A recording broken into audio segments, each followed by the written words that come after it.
हरिः ओं तत्सत्। श्रीमते रामचन्द्राय नमः। श्रीमते रामानन्दाचार्याय नमः। श्रीमते मलूकदासाय नमः।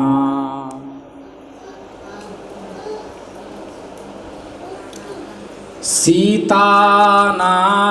समारंभां श्रीरामानन्दार्य मध्यमाम् अस्मदाचार्य पर्यन्तां वन्दे गुरुपरम्पराम्। श्रीराम जय राम, जय जय राम। श्री राम जय राम, जय जय राम। श्री राम जय राम, जय जय राम। श्री राम जय राम, जय जय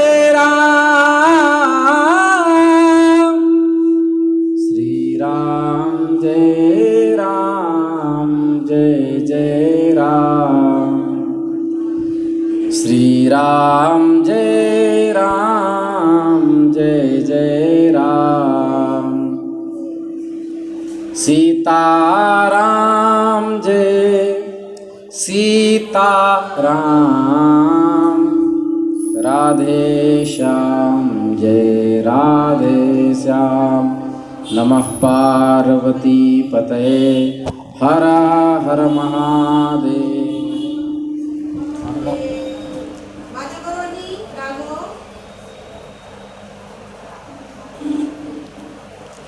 भक्तवांछा कल्पतरु भक्तवत्सल शरणागत वत्सल, दीनबंधु दया सिंधु कृपा सिंधु, भगवान श्री हरि की असीम अनुकंपा से हम आप सब इस विशुद्ध सत्संग परिसर में बैठकर मनुष्य जन्म धारण करने का सर्वश्रेष्ठ साधन सत्संग चैतन्य महाप्रभु के चरित्र के माध्यम से प्राप्त कर रहे हैं। कल हम लोग विस्तृत ढंग से विचार कर रहे थे कि एक अवधूत नित्यानंद और दूसरे महात्मा श्री हरिदास जी। अवधूत नित्यानंद लिंग सन्यासी थे और महात्मा हरिदास जी अलिंग सन्यासी थे। ब्राह्मणेतर वर्ण के लिए सन्यास विधि तो है, किंतु शास्त्रों में उनके लिए सन्यास चिन्हों का विधान नहीं।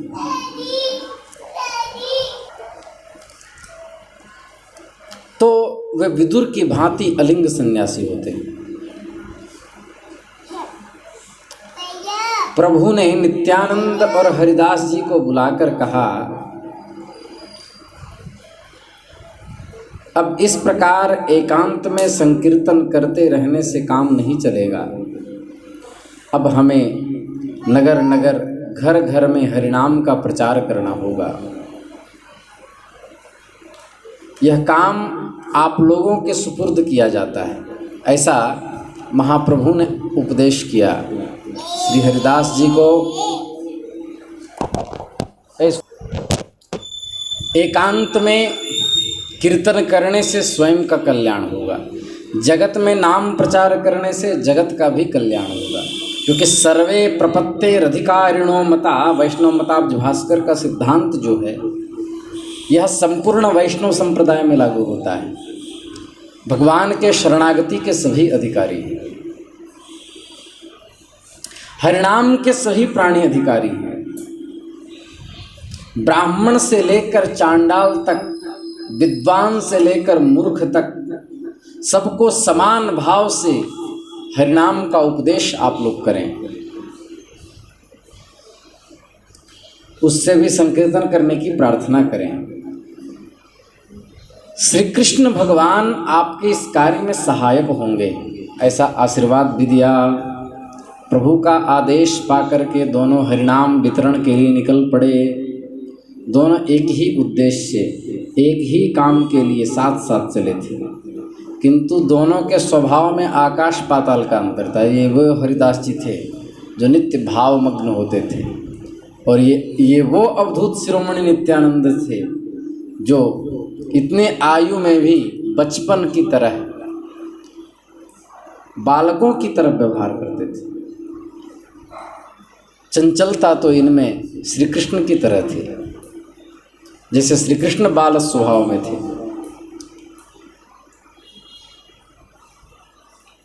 नित्यानंद लंबे और कुछ पतले थे। हरिदास जी का शरीर कुछ स्थूल था और ठिंगने से थे, आकार थोड़ा छोटा था। हरिदास गंभीर प्रकृति के शांत पुरुष थे, नित्यानंद परम चंचल प्रकृति के थे। हरिदास की अवस्था कुछ ढलने लगी थी, नित्यानंद जी अभी पूर्ण युवक थे। हरिदास जी नम्रता से काम लेने वाले थे और नित्यानंद जी बिना छेड़े मानते नहीं थे। भिन्न भिन्न प्रकृति का जोड़ नवद्वीप में वितरण के लिए चल पड़ा, नाम वितरण के लिए। ये दोनों घर घर जाते हैं और वहाँ जोर जोर से कहते, हरे राम राम राम हरे हरे, हरे कृष्णा कृष्णा कृष्णा हरे हरे। लोग इन्हें भिखारी समझकर कुछ भिक्षा दे देते हैं। ये कहते हैं हम अन्न के भिखारी नहीं हैं, हम तो भगवान नाम के भिखारी हैं, हमें भगवान नाम की भिक्षा दे दो। एक बार अपने मुख से भगवान का नाम ले लो, श्री कृष्ण गोविंद हरे मुरारे, हे नाथ नारायण वासुदेव। और कोई सुनकर के प्रभावित होता और भगवान नाम लेता तो ये दोनों करताल फेंक करके, हाथ उठा करके उछल उछल करके नाचने लगते और भगवान नाम करने लगते, तो कौन प्रसन्न नहीं होगा। सभी लोग मिलकर इनके पीछे संकीर्तन करते जाते। भीड़ हो लिया, निकले थे अकेले, पूरी कौम इनके साथ थी। नित्यानंद रास्ते चलते चलते अपनी चंचलता नहीं छोड़ते थे। कभी रास्ते में साथ चलने वाले लड़के को नोच लेते, कभी बाल खींच लेते। वह चौंक कर चारों ओर देखने लगता, तभी हंसने लगते। कभी दो लड़कों के सिर को सहसा पकड़कर लड़ा देते। कभी बच्चों के साथ मिलकर के नाचने लगते। छोटे छोटे बच्चों के द्वार पर, जहाँ भी घर के द्वार पर छोटे छोटे बच्चों को खड़े देखते, दोनों उंगली ऐसे करके खौं खौं बंदर की तरह करके डरा देते। कोई कोई इन्हें डांटता, कोई इन्हें प्रेम से व्यवहार करता। इनके लिए दोनों ही समान था। इनके लिए डांट और प्रेम दोनों ही बराबर थे।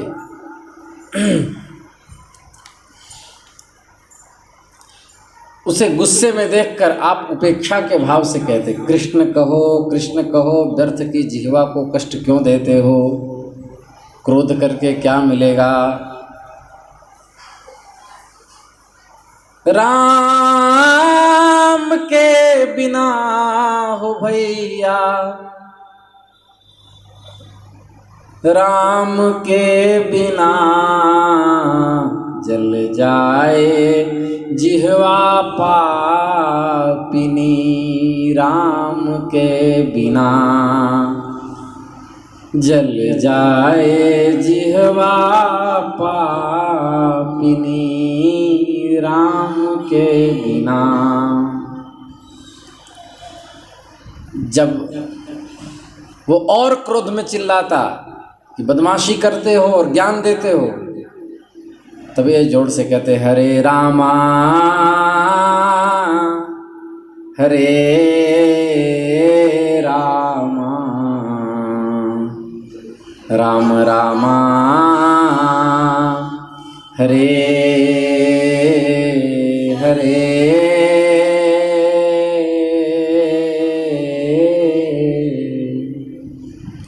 गुस्सा करने वालों का सारा क्रोध काफूर हो जाता, वे भी इनके साथ मिलकर तन्मयता के साथ कृष्ण कीर्तन करने लगते।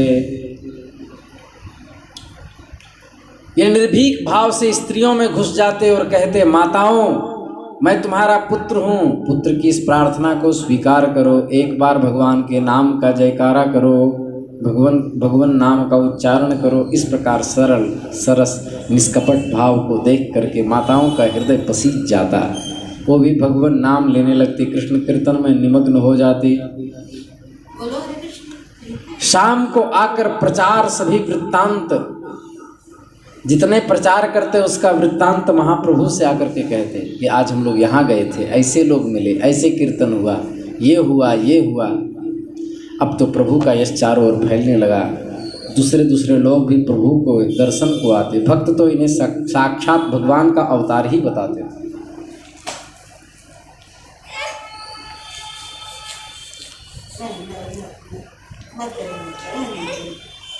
तो कुछ लोग विद्वान भक्त समझते, कुछ वैसे ही इनके प्रभाव से प्रभावान्वित हो जाते हैं। इस प्रकार अपनी अपनी प्रकृति के अनुसार लोग विविध प्रकार से इनकी पूजा करने लगे। लोग भांति भांति के उपहार तथा भेंट प्रभु के लिए लाते। प्रभु उन सब की प्रसन्नता के निमित्त उन्हें ग्रहण कर लेते। धीरे धीरे काफ़ी भीड़ होने लगी।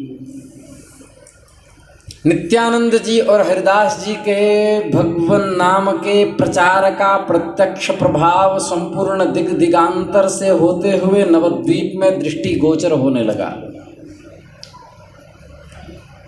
पाठशाला जाते हुए बच्चे उच्च स्वर से हरि कीर्तन करते हुए जाते, बस्ता हाथ में लिए हैं और कहते जा रहे हैं हरे राम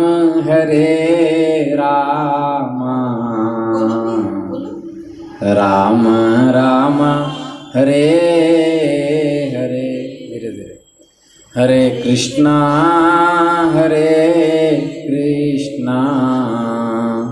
कृष्णा कृष्णा हरे हरे। भगवान के नाम का कीर्तन करते जाते, चारों तरफ यश फैलने लगा। गाय भैंस चराने वाले चरवाहे भी भैंसिया का पूंछ पकड़ करके उसे दौड़ाते, कहते हरे राम राम राम हरे हरे, हरे कृष्ण कृष्ण कृष्ण हरे हरे। गंगा स्नान करने जाते हुए यात्री भी हरि कीर्तन करते जाते। कोई कहता श्री कृष्ण गोविंद हरे मुरारे नाथ नारायण वासुदेव। उत्सव और पर्वों की स्त्रियां मिलकर हरिनाम का गायन करती। लोगों की, पुरुषों की बात तो क्या, स्त्रियों तक को बाजार में हाथ उठा करके भगवान नाम कीर्तन में नृत्य करते भी देखा गया। चारों ओर से यही शब्द गूंजने लगे, कृष्ण केशव कृष्ण केशव कृष्ण केशव पाहि मां।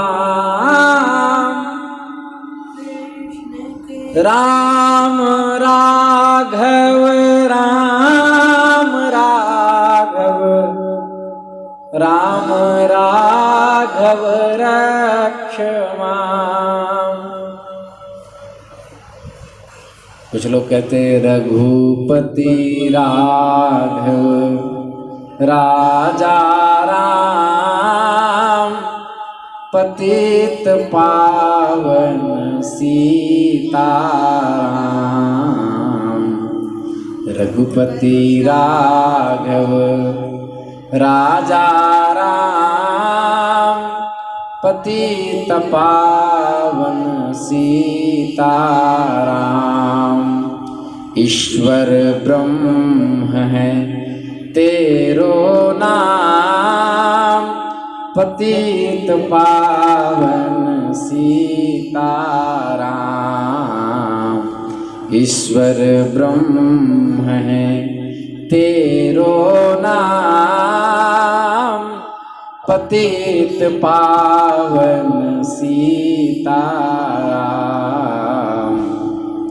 सबको सन्मति दे भगवान, सबको सन्मति दे भगवान। रघुपति राघव राजा राम, पतित पावन सीताराम। हरे राम राम राम हरे हरे, हरे कृष्ण कृष्ण कृष्ण हरे हरे। कुछ लोग कहते श्री कृष्ण गोविंद हरे मुरारे, हे नाथ नारायण वासुदेव। रघुपति राघव राजा राम, पतित पावन सीताराम। ईश्वर ब्रह्म है तेरो नाम, रक्षा कीजय हे सिया राम। रघुपति राघव राजा राम, पतित पावन सीताराम। इस प्रकार कीर्तन करते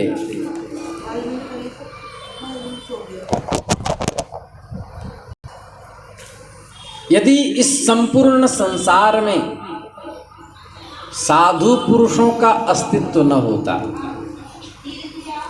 यदि इस पृथ्वी को परमार्थी महापुरुष अपनी पदधूलि से पावन नहीं बनाते, यदि इस संसार में सभी लोग अपने अपने स्वार्थ की बात सोचने वाले होते, तो पृथ्वी रौरव के समान नरक बन जाती। यदि कोई परमार्थ नहीं करता, यदि भगवत संदेश को प्रसारित करने वाले महापुरुष नहीं होते,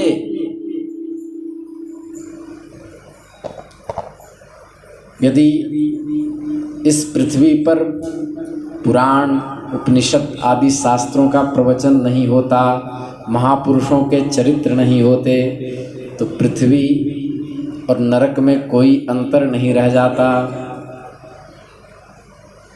इस दुखमय जगत को परमार्थी साधुओं ने ही सुखमय बना रखा है। विश्वास नहीं है तो जाकर विदेशों में देख लो, मार काट मची हुई है, अन्न के लिए लड़ रहे हैं, अकारण ही काल के गाल में जा रहे हैं। यहाँ तक कि मरने के बाद भी भूत प्रेत बन के बिलखते भटकते रहते हैं, क्योंकि उनका न सही से और्धदेहिक संस्कार होता है, न दसगात्र होता है, न भोज भंडारण, न ब्राह्मण भोज, न तर्पण। इन क्रियाओं के अभाव में विदेश में उत्पन्न होने वाले लोग परमार्थता तो से तो भटके ही हैं, सुख से भी भटक जाते हैं, पिशाच प्रेत बनकर भटकते रहते हैं। फिर भी हमारे हिंदुस्तानियों को विदेशी ही अच्छा लगता है, उसको लगता है विदेश बहुत सुंदर है। अरे चुल्लू भर पानी में डूब के मर जाओ। भारतवर्ष में जिसका जन्म हुआ है वह सौभाग्यशाली है। उसमें भी जिनको संतों का संग मिला है, जिनको महापुरुषों के चरित्र श्रवण करने के सौभाग्य प्राप्त हुए हैं, जिनको भगवान की कथा का रसास्वादन प्राप्त हो रहा है, वह यदि विदेश जाने की बात करता हो तो महामूर्ख है। इसलिए पूरे जगत में आग लगी, झरझर गिरत अंगार। संत न होते जगत में तो जल मरता संसार, जल मरता संसार। इन महापुरुषों के ही कृपा से भैंस चराने वाले चरवाहे भी भगवान नाम का उच्चारण कर रहे हैं। स्वार्थ में जीने वाले जागतिक प्रपंच में पड़े हुए लोग चिंता में रहते हैं और परमार्थ में उल्लास ही उल्लास होता है। चाहे YouTube के माध्यम से, चाहे मेरे सामने बैठकर हृदय पे हाथ रख के बोलें, जब तक आप सत्संग में रहते हैं तब तक आपको लगता है ये समय सही जा रहा है, तब तक आप अभय रहते हैं, उसमें मृत्यु का भी भय नहीं होता। आपको यह पता है कि अभी यदि कथा सुनते सुनते मृत्यु हो गई तो भी जीवन सार्थक हो जाएगा।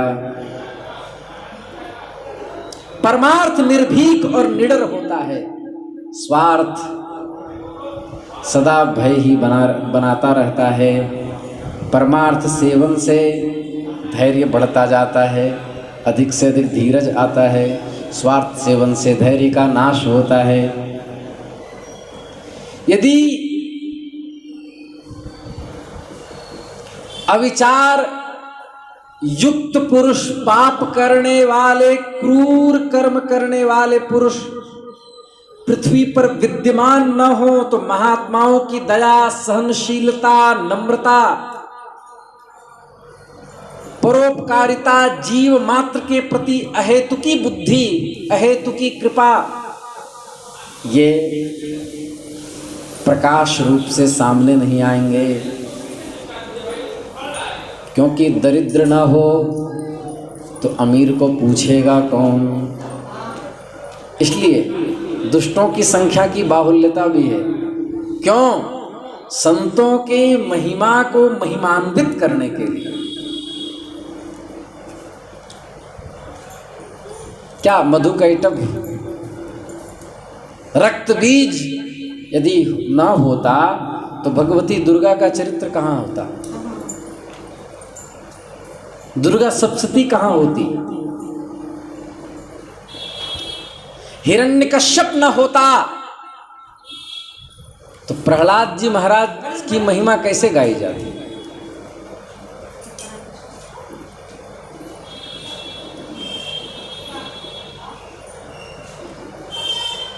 लेकिन क्रूर कर्मा पुरुष अपनी क्रूरता करने में पीछे नहीं हटते और परमार्थ तत्व के पथिक परमार्थ करने से भी पीछे नहीं हटते। अंत में विजय धर्म की ही होती है। यतो धर्मस्ततो जयः, जहाँ धर्म है वहीं जय है। महाप्रभु गौरांग देव के समय में नवद्वीप में जगाई और मधाई नाम के दो बहुत क्रूर कर्मा पापी रहते थे। ब्राह्मण कुल में थे। शास्त्रों में आया है, राक्षसाः कलिम आश्रित्य जायन्ते ब्रह्म योनिषु। अधिकतर राक्षस लोग कलयुग में ब्राह्मण योनि में उत्पन्न होंगे। कई जो नाम, हम नाम लेने का अभ्यास नहीं, नाम के आगे मिश्र लिखते हैं। ब्राह्मण है, कहते हैं राधा रानी काल्पनिक। वैष्णव बोले इन्होंने, ये बाहर से मलेशिया से आए हैं। ब्राह्मण मलेशिया से आए, ब्राह्मण होकर के ब्राह्मणों की निंदा करते हैं। शास्त्र के इस वाक्य का प्रत्यक्ष प्रमाण कि कली का आश्रय लेकर के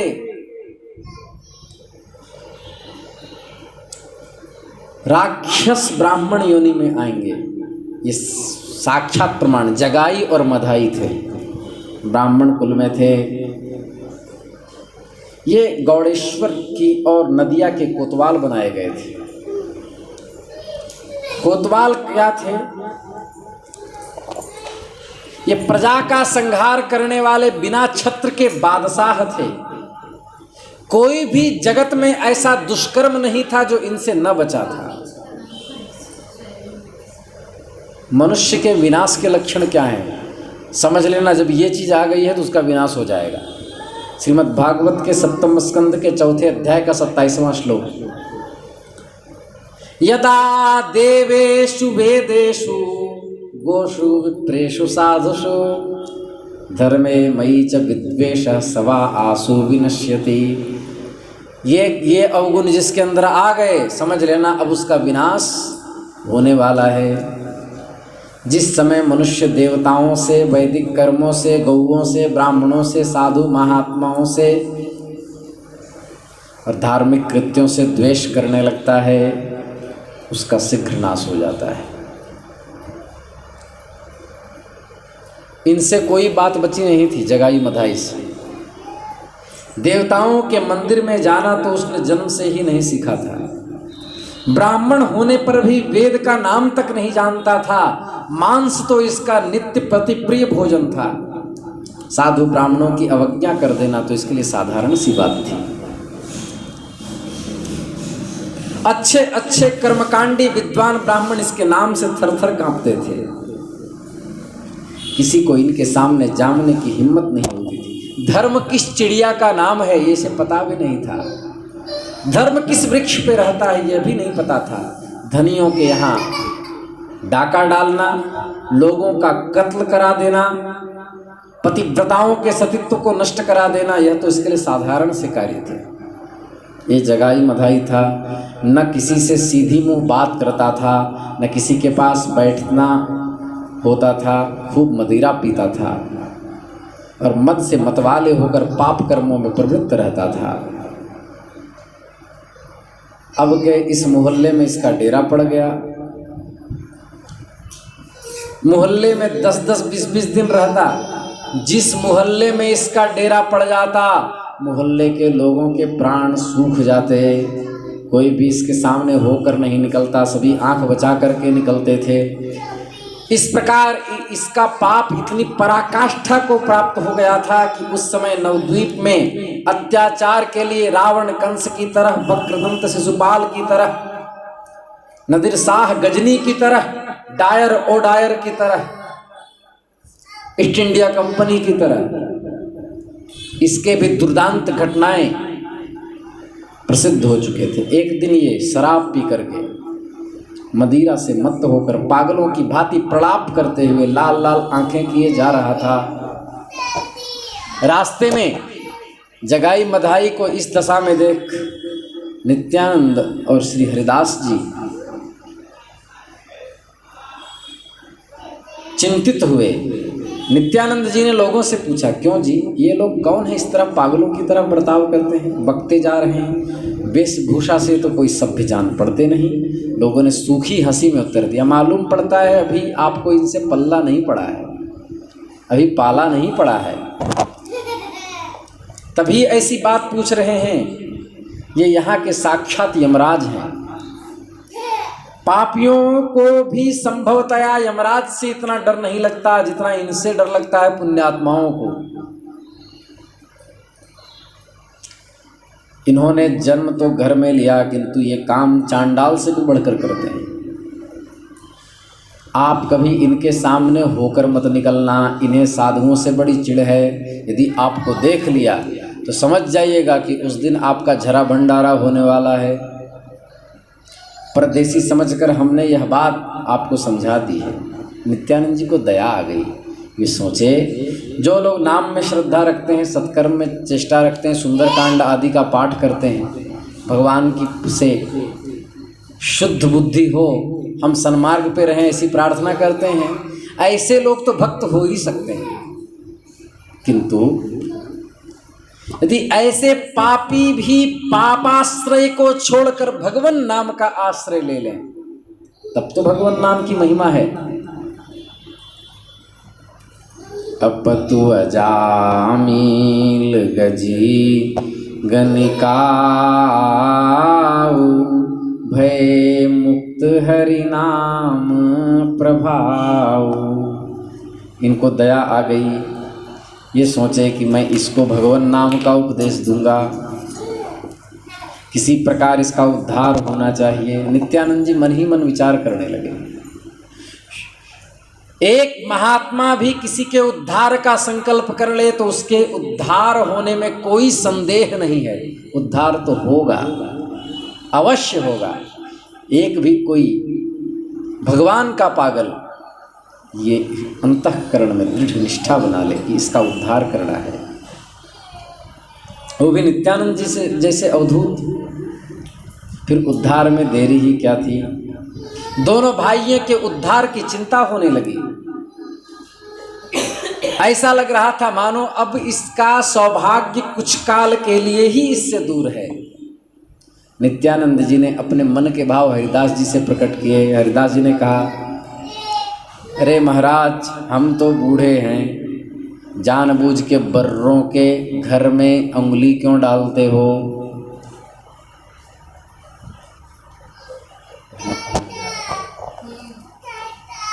अभी सुना नहीं? लोगों ने क्या कहा था कि ये यमराज भी इनसे कांपते हैं, इतना क्रूर कर्म है। सुना तो सब कुछ, किंतु इन्हें डर कहाँ? ये इनको भगवान नाम का प्रचार जो करना था। आपकी बात तो ठीक है, किंतु महाप्रभु की आज्ञा है कि पुष्प, पुलकस, पुलिंद, खस, यवन, पापी, दुष्ट, ब्राह्मण, क्षत्रिय, वैश्य, शूद्र कोई भी क्यों ना हो, भगवान नाम का उपदेश देना है, भगवान नाम का प्रचार करना है। तो ये क्यों बचे रहें? यह तो ठीक है, किंतु ये बताओ,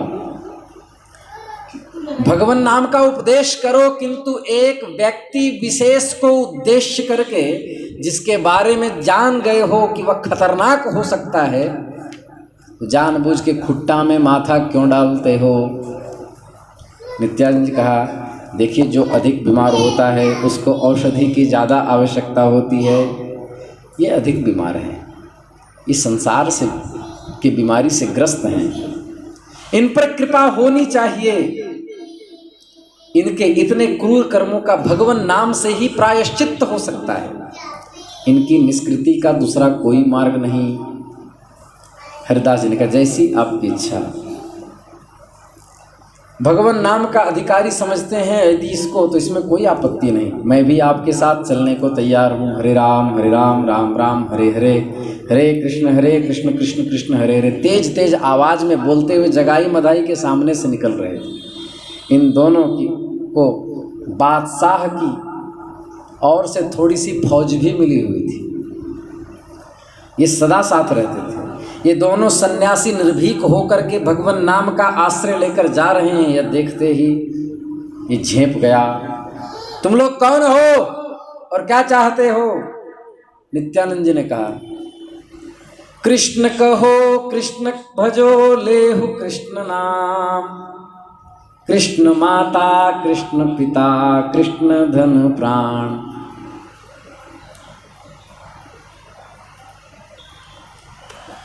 कह रहे हैं, कृष्ण कहो कृष्ण भजो लेहु कृष्ण नाम, कृष्ण माता कृष्ण पिता कृष्ण धन प्राण, कृष्ण कहो कृष्ण भजो लेहु कृष्ण नाम। कृष्ण कैसे हैं? आगे गाय पाछे गाय, चहु ओर गाय गाय, गैयन के खूर रेणु आंगला पटाए, आंगला पटाए। श्री कृष्ण गोविंद हरे मुरारे, हे नाथ नारायण वासुदेव। इस तरह उच्चारण हुआ। तो हम भिक्षुक हैं, आपसे भिक्षा मांगने के लिए आए हैं, हमें कृष्ण नाम की भिक्षा दे दो। इतना सुनते ही दोनों क्रोध के मारे लाल हो गए और उनकी और झपट्टे, कोई है नहीं, इन दोनों बदमाशों को पकड़ लो। और जो मांस काटने वाले कसाई जो कत्ता रखते हैं वह लेकर के जगाई मधाई दोनों महापुरुषों के पीछे दौड़ने लगा। दोनों की हालत खराब हो गई। नित्यानंद जी तो दौड़ लगा दिए, हरिदास जी हाँफने लगे उनकी, क्योंकि एक तो ये दुबले पतले चंचल और युवक थे, हरिदास जी मोटे तगड़े छोटे से और वृद्ध थे। अब क्या करें क्या करें। नित्यानंद जी ने उनके बाह को कस के पकड़ लिया और लेके दौड़ने लगे। जगाई मधाई के नौकर कुछ दूर तक गए, फिर ये सोचकर लौट आए कि हमारा मालिक तो नशे में बकता रहता है, इसके चक्कर में रहेंगे तो हम परेशान हो जाएंगे। वापस आ गया, बोला महाराज वो बहुत दूर निकल गए। हरिदास जी हाँफ रहे थे, वे बार बार पीछे देखते जाते थे कि कहीं आ तो नहीं रहा है, आ तो नहीं रहा है। अन्य में वे बहुत अधिक थक गए और झुंझला करके कहा, अजी अब तो छोड़ दो, दम निकला जाता है। कौन कहा था बर्रे के छत में उंगली डालने के लिए, थोड़ी सी हिम्मत और करो भगवान, बस तालाब आने वाला है, तालाब आने वाला है। खींचे जा रहे हैं, खींचे जा रहे हैं। हरिदास जी का पाँव जमीन में घिसटा रहा था। बोले भाड़ में गया आपका तालाब, यहाँ तो प्राणों पर बीत रही है, आपको तालाब सूझ रहा है, छोड़ो मेरा हाथ। यह कहकर हरिदास जी ने जोर से झटका दिया। हंस करके वो खड़े हो गए, सांस लेते हुए कहने लगे, मैंने पहले ही मना किया था। एक तो जिद करके वहाँ गए, दूसरे खींच खींच करके मुझे अधमरा कर दिया।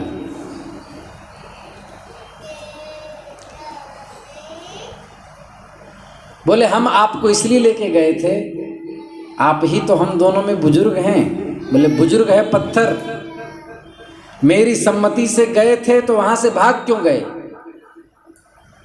भागने समय मेरी सम्मति नहीं ली, जाते समय तो मेरी सम्मति ली। उस समय क्या हो गया था? वो लोहे का वो धारदार देख करके आपको क्या हो गया? आप क्यों जान बचा के भाग गए? नित्यानंद जी ने कहा, यदि मैं उस समय आपकी सम्मति की प्रतीक्षा करता तो सब मामला वहीं साफ हो जाता। बोले फिर महाराज, बोले जब ऐसा संकट पड़े तो सम्मति नहीं देखा जाता है, उस समय जान बचाई जाती है। आप हमको साधुवाद दीजिए कि मैंने आपकी भी जान बचा ली। फिर दोनों आपस में विचार करते हुए महाप्रभु के पास पहुंचे। लो भाई, युगलों की जोड़ी आ गई। विष्णु प्रिया जी से कहा कि सुनो विष्णु प्रिय, इन दोनों के लिए कुछ भोग पदार्थ की व्यवस्था हो। प्रभु, हरिदास जी ने कहा, श्रीपाद नित्यानंद बड़े चंचल हैं, आज तो हम शहीद हो गए होते। बोले इनके चक्कर में हम लोग मौत के मुख में हाथ डाल दिया। क्यों, क्या बात हुआ? आज कोई नई चलता कर डाली क्या?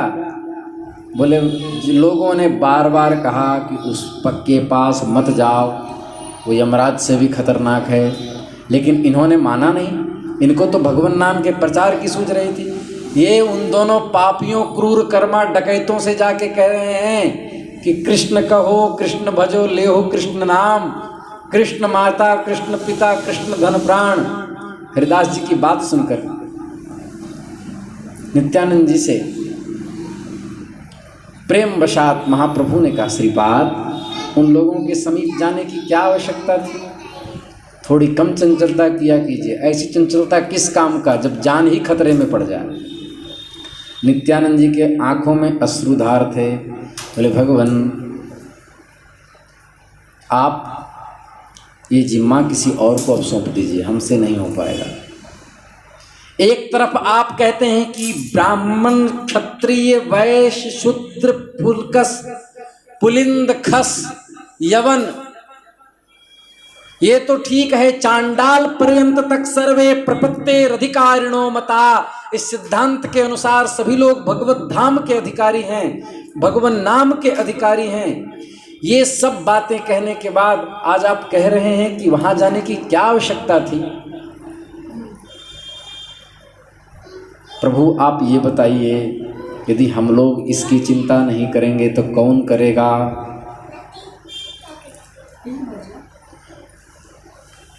जो परहित धर्मरत रहकर भी हंसता है गालियां सहकर, जो मन में प्रेम रस भर दे उसे ही संत कहते हैं। समस्या का अंत जो कर दे उसे ही संत कहते हैं। जहाँ माया बनी दाया, जो निर्मल कर चुका काया, जो पापों से नहीं डरता, जो पापी से नहीं डरता उसे ही संत कहते हैं। पद्माकरम, भर्तृहरि नीति शतक का 74 श्लोक। पद्माकरम दिनकरो विकचम करोति, चंद्रो विकासयति कैरव चक्रवातम, नाभ्यर्थितो जलधरोऽपि जलं ददाति, संतः स्वयं परहितेषु कृताभियोगाः। ये श्लोक बड़ा प्यारा है। कह रहे हैं रात्रि के दुख से सिकुड़े हुए कमल भगवान भुवन भास्कर के समीप अपना दुखड़ा रोने के लिए नहीं जाते। बिना कहे ही कमल बंधु भगवान उनके दुखों को दूर कर देते हैं। कुमुदिनी की लज्जा से अवगुंठित कलिका को कलानाथ भगवान शशधर स्वयं ही, चंद्रमा स्वयं ही प्रस्फुटित कर देते हैं। बिना याचना के ही मेघ जल बरसाकर सूखी पृथ्वी को सुस्निग्ध कर देते हैं। न सूर्य कभी कमल से पूछते हैं कि तुम कुमलाए थे, क्या तुम्हें मैं हरा कर दूं, और न कमल सूर्य से प्रार्थना करता है, न कुमुदिनी चंद्रमा से प्रार्थना करती है कि सूर्य प्रकाश ने मुझे झुलसा दिया, मुझे फिर से खिला दो। उसी प्रकार संतगण दूसरों के उपकार के निमित्त कुछ न कुछ उद्योग करते रहते हैं। वह परोपकार उनका स्वभाव होता है, तो पूछते नहीं या किसी के याचना की इच्छा नहीं करते कि वह कहे तब मैं उस पर परोपकार करूं। जैसे सभी प्राणी जान में अनजान में श्वास लेते हैं, इसी प्रकार संत जन जाने अनजाने सबका कल्याण करते रहते हैं। इसलिए जब हम लोग को एक साथ जब गुरु दीक्षा हो रही थी तो गुरुदेव भगवान ने कहा विश्व कल्याणार्थ और गौ रक्षा के लिए भी नाम जप किया करो। अब ये बताओ, किसी गौशाले वाले से वैष्णव कहने नहीं जाते कि हम तुम्हारे गैया की को बचाने के लिए, स्वस्थ करने के लिए नाम जप करते हैं। किसी विदेशियों से नहीं कहते कि तुम्हारे यहाँ शांति हो इसके लिए हम भजन करते हैं, बस करते हैं। परोपकार हमारा स्वभाव है।